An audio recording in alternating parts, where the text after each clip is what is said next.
Eder. Mech. Pallister.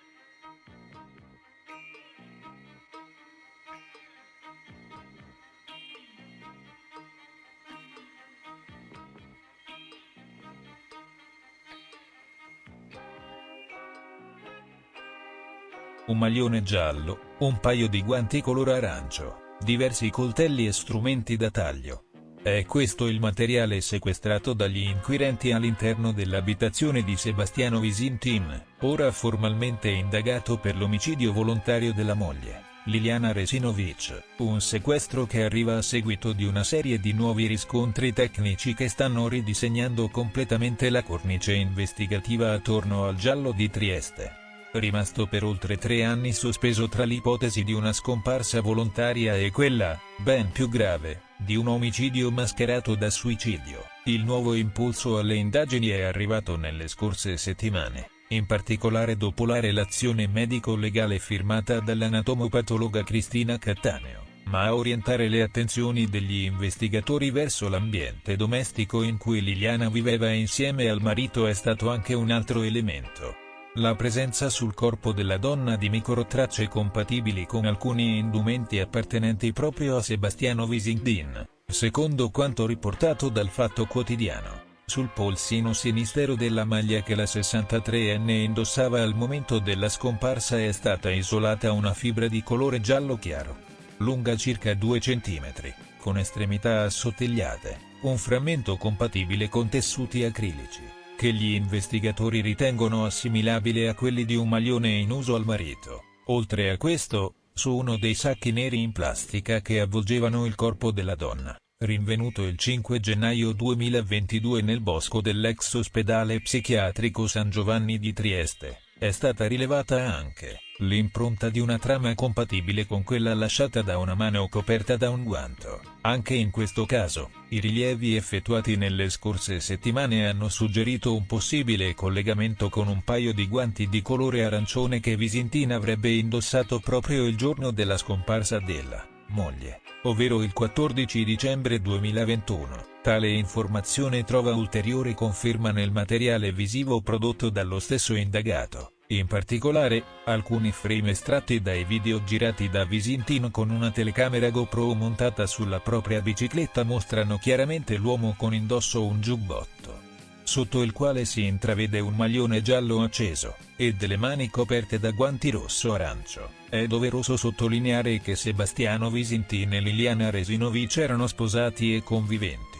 Questo, dal punto di vista strettamente tecnico, potrebbe giustificare la presenza di fibre o microtracce appartenenti a indumenti dell'uno sul corpo dell'altro. Tuttavia, la coincidenza tra le tracce e i particolari abiti indossati proprio il giorno della scomparsa della donna ha spinto gli inquirenti ad approfondire la pista che porta al marito. Le fibre, infatti, non sono compatibili con un uso generico, ma con capi ben specifici, ripresi in immagini del tutto circostanziate e collocabili in un preciso arco temporale. L'11 aprile 2025, a distanza di oltre 3 anni dal tragico ritrovamento del cadavere, il nome di Sebastiano Visintin è stato ufficialmente iscritto nel registro degli indagati per omicidio volontario. L'atto è stato preceduto, solo 2 giorni prima, da una perquisizione nell'abitazione della coppia in via Verrocchino, durante la quale gli investigatori hanno sequestrato,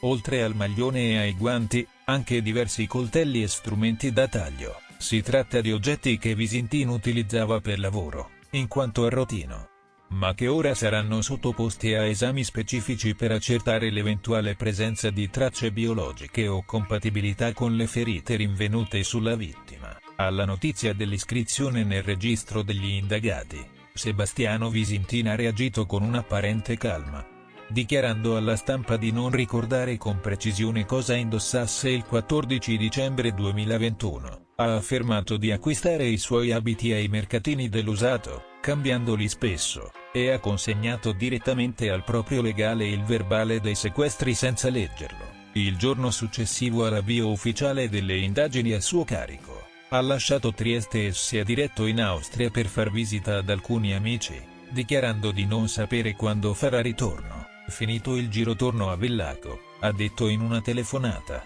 aggiungendo che al momento non ha ricevuto alcuna convocazione formale da parte della procura, ma che, qualora dovesse essere sentito, si presenterà accompagnato dal suo avvocato. Liliana Resinovic era scomparsa il 14 dicembre 2021, in una mattinata apparentemente normale. Le immagini delle telecamere di videosorveglianza l'avevano ripresa mentre usciva di casa, dopo che il marito era già uscito per lavoro. Per settimane non si ebbero notizie, fino al tragico ritrovamento del suo corpo, avvolto in 2 sacchi di plastica, nascosto in un bosco a pochi passi dall'ex ospedale psichiatrico. Il corpo, raccolto in posizione fetale, appariva integro ma con evidenti segni di compressione e occlusione delle vie respiratorie. Inizialmente si era parlato di suicidio, ma l'ipotesi ha iniziato a perdere forza con il passare del tempo, soprattutto a fronte delle prime anomalie emerse dall'analisi del contesto e delle modalità del ritrovamento. La perizia della professoressa Cattaneo, depositata nel 2024, ha rappresentato un punto di svolta,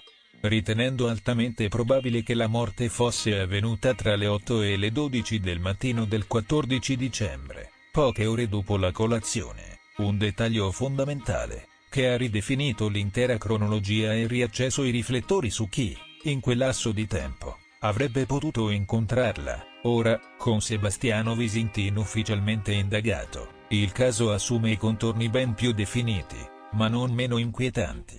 Le prossime settimane saranno decisive. Le analisi sugli abiti sequestrati, gli esami sui coltelli e soprattutto l'eventuale confronto dell'indagato con la procedura potrebbero riscrivere la storia di uno dei gialli più seguiti degli ultimi anni in Italia. Niente, poco effetto, meno male che è uscito, ma doveva farlo, l'uscita doveva avvenire 3 anni fa.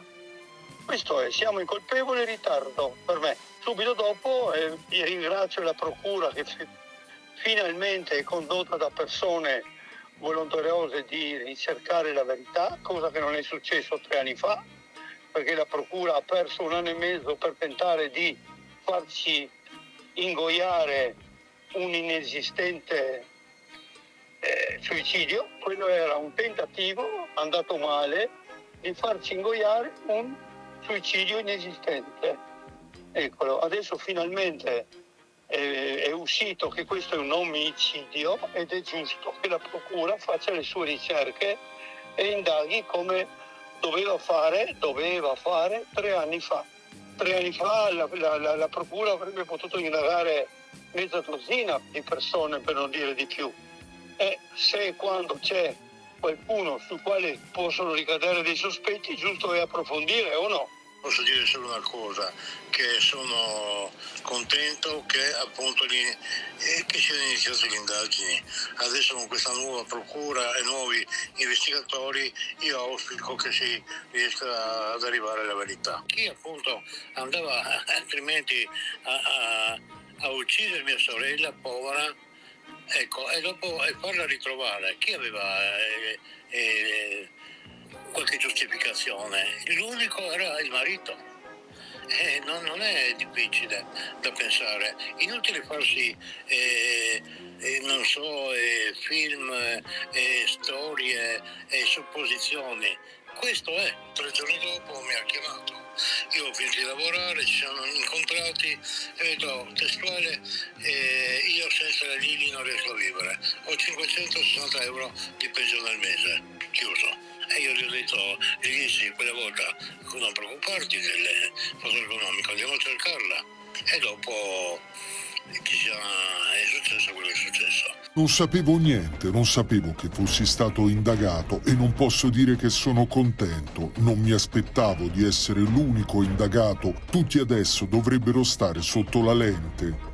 Non sono preoccupato, sono in Carinzia, a Villaco, sono partito alle 6:30 e in 2 ore ero qui. Avevo bisogno di riposare, non sto bene, ho qualche problema fisico. Da 30 anni siamo sempre gli stessi amici, facciamo le solite cose, si mangia, si beve. Ho fatto 2 saune con amici e amiche, faccio gite fuori tutte le settimane, vado via ogni volta che posso, non c'è nulla di strano. Da 3 anni e mezzo gli investigatori sanno benissimo dove trovarmi.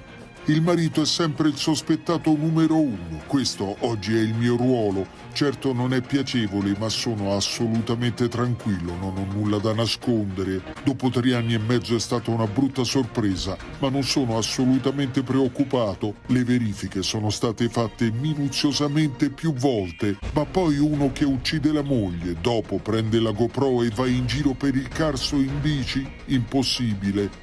Non auguro a nessuno di vivere quello che ho passato io negli ultimi 3 anni e mezzo. Non solo il dolore, ma anche i sospetti, i commenti a mezza bocca, la gente che evita di incrociare il tuo sguardo, ma ti fissa appena ti volti. Certo, ci sono anche persone che ti stimano, ti vogliono bene. Qui ci vengo sempre, ci sono venuto anche con Liliana per 30 anni. Qualsiasi luogo me la ricorda, mi manca tanto che a volte mi sembra quasi di non respirare. Sebastiano mi fa pena umanamente, perché non è una cosa bella trovarsi indagato. Noi volevamo soltanto arrivare alla verità per Liliana, che non si è suicidata. Volevamo il colpevole, non un colpevole. È stato lui a costruire tutta questa impalcatura di sospetti. Non è un segreto, lo stiamo dicendo da 3 anni che c'è qualcosa che non funzionava nelle sue risposte. Io l'ho sempre rispettato perché era il marito di mia cugina, però lui dal giorno che è scomparsa non si è comportato da marito e questo è stato il nostro campanello d'allarme. Per me non è niente, nel senso che siamo appena alla partenza, non siamo un arrivo. Noi non abbiamo paura se qualcun altro di noi dovesse essere indagato. Se serve alla verità, indagateci pure tutti. Quello che conta per noi e che ci ha fatto lottare in questi 3 anni è capire chi ha voluto picchiare selvaggiamente mia cugina, soffocarla e chi ha confezionato il finto suicidio. Io non so chi è stato, non sono io che devo trovare l'assassino di mia cugina. Noi avevamo la certezza che Liliana non si sarebbe mai suicidata. Il nostro scopo era portare alla luce il suo omicidio perché lei meritava giustizia e verità. Bisogna ricominciare tutto da capo. Mi sono mancate le sue visite, il suo panettone a Natale, la sua pinza a Pasqua che sta arrivando e lei non verrà a farmi gli auguri, non mi porterà l'uovo di Pasqua per mia nipote. Sono piccole cose, ma mancano. Quando si vuol bene, manca. E quando si vuol bene non si può dimenticare cosa è successo quel giorno. Si ricorda tutta la vita cosa è successo quel giorno. Qualcun altro non lo ricorda. Non mi sorprenderebbe venire a sapere che l'Abruzzone farà parte del pool che difenderà Sebastiano in un eventuale processo. Andiamo a Rimini, dove Luis potrebbe sapere più di quello che dice. Sicuramente presumo che ora gli avvocati ancora in quella direzione cercheranno di stimolarlo. Lui ad oggi ci ha sempre detto di essere estraneo ai fatti, si è voluto difendere da soggetto completamente estraneo ai fatti. Tutti gli incidenti probatori che abbiamo fatto, quindi il dato tecnico ci ha dato ragione, e le dichiarazioni della signora Bianchi il giudice le valuta credibili. Parliamo di un soggetto che comunque in 1 anno e mezzo quindi ha mentito in maniera plurima e che solo recentemente, guarda caso lo stesso giorno in cui viene dato l'esito della Camp 3, decide di fare questo viaggio, questo percorso nella verità, chiamiamolo così. Se per il giudice questa signora è pienamente credibile, noi ne prendiamo atto, ma è la sua valutazione. Per fortuna non sarà lui a dover decidere, ad avere l'ultima parola su questa vicenda. È la fase cautelare, ne prendiamo atto. Il 17 faremo riesame sulla precedente ordinanza. Attenzione, questa è una nuova ordinanza, quindi non è oggetto attuale del riesame. Chiaramente ci attendiamo ovviamente ad una argomentazione di questo tipo, faremo i nostri passi e chiaramente tra questi passi c'è quella di un confronto molto aperto con Luis anche su questo. Guardate che Da Silva è stato interrogato dal GIP e già dopo l'interrogatorio della Bianchi ha detto al GIP in quella sede che era tutto falso, non è che non gliel'ha detto, l'aveva già detto. Se gli avessi urlato di tutto in quel momento oggi sarebbe libero, secondo voi? Mi rifiuto di pensare che questo sia l'elemento dirimente. Dove sei? Faccio un girettino. Ah, perché esci sempre così di casa senza dire nulla? Sai che mi preoccupo. Mi dispiace. Sebastiano Visintin sembra scomparso nel nulla. Da ieri, l'uomo ha interrotto quasi del tutto le comunicazioni, rispondendo soltanto a pochissime delle numerose persone che hanno tentato di contattarlo, soprattutto giornalisti. Nessuna informazione è trapelata su dove si trovi attualmente né su quando intenda rientrare a Trieste. Da sabato scorso, giorno in cui ha riferito di essersi recato in Austria, di lui non si hanno più certezze. Non risulta essere rientrato a casa e, Al momento, nessuno è in grado di confermare la sua posizione. Davanti alla sua abitazione in via del Verrocchio continuano a stazionare troupe televisive e cronisti, nella speranza di vederlo rientrare o quantomeno di riuscire a raccogliere qualche testimonianza dai condomini. Questi ultimi, tuttavia, dopo anni di esposizione mediatica ciclica legata al caso, manifestano un crescente fastidio per quella che considerano una costante violazione della loro privacy. In più occasioni, il malumore è stato espresso anche con toni piuttosto accesi. Sul piano giudiziario, la situazione sembra ancora in una fase di stallo. Mentre la polizia sta esaminando il materiale sequestrato durante la recente perquisizione, gli inquirenti non avrebbero ancora adottato alcun provvedimento concreto. Dal foro Olpiano, dove hanno sede tribunale e procura, non filtra alcuna indiscrezione. Anche secondo i legali di Sebastiano Visintin, al momento non sarebbe stata notificata alcuna convocazione per un interrogatorio del loro assistito. La svolta più concreta delle ultime ore riguarda la perquisizione condotta dalla polizia nella notte tra martedì e mercoledì. Gli agenti, su disposizione della nuova titolare dell'inchiesta, la PM Ilaria Iozzi, hanno passato al setaccio l'appartamento di Visintin per ore, fino all'alba. All'interno sono stati rinvenuti e sequestrati decine e decine di utensili da taglio, coltelli, forbici e attrezzi di varia forma e dimensione, oltre a un paio di guanti e a un maglione. Secondo quanto riportato dal quotidiano Il Piccolo, il numero complessivo degli oggetti sequestrati supererebbe le 700 unità. È bene ricordare, tuttavia, che Visintin in passato gestiva un piccolo laboratorio da Arrotino, attività poi trasferita nella sua abitazione. Molti degli utensili, dunque, potrebbero appartenere ai suoi clienti e non essere direttamente collegati al delitto. Ad oggi, Sebastiano Visintin resta l'unica persona formalmente indagata per l'omicidio della moglie, Liliana Resinovic, scomparsa da casa il 14 dicembre 2021 e ritrovata priva di vita il 5 gennaio successivo nel parco dell'ex ospedale psichiatrico di San Giovanni. Il caso, da tempo al centro del dibattito pubblico e mediatico, potrebbe ora vivere una nuova fase. Ma l'atteggiamento di chiusura di Visintin e l'assenza di sviluppi ufficiali da parte della magistratura mantengono l'inchiesta in un clima di incertezza e tensione crescente. Ehi, non dimenticare di iscriverti a questo canale.